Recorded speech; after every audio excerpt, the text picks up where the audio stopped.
What will be your reaction if you have been wrongfully accused, convicted, and imprisoned for 34 years for a crime you did not commit?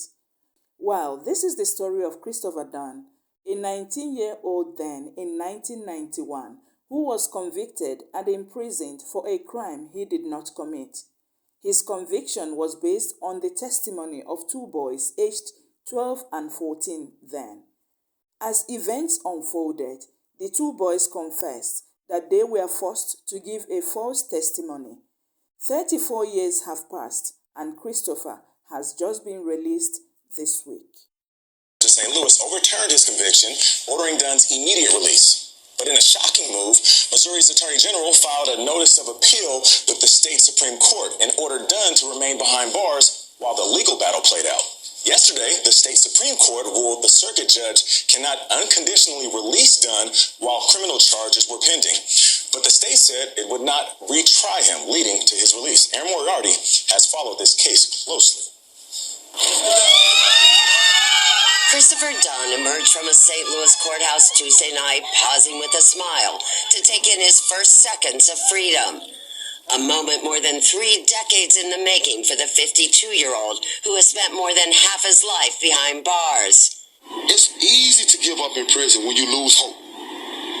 But when the system chooses to throw you away, you have to ask yourself if you wanted to just settle for it or you're going to fight for it. That fight for freedom, starting with a gunshot in the dark just after midnight on May 19, 1990, that killed 15-year-old Rico Rogers. The only testimony was from 2 children, then 12 and 14, who said they saw Dunn shoot Rogers. It put a then 18-year-old Dunn behind bars, where he would spend the next 34 years maintaining his innocence and waiting for his murder conviction to be overturned, after both witnesses later admitted they lied at trial as teens. It should have been this long, nor should it have taken this long for everyone to want to come forward now. Dunn was moments from freedom last week when a judge ordered his release, but he was sent back to his cell after the state attorney general's office launched a last-second appeal to keep him there. He spent another 6 days in prison as the Missouri Supreme Court took up the case. They ruled that in order for Dunn to be released, the city circuit attorney's office would have to drop the charges and would not retry him.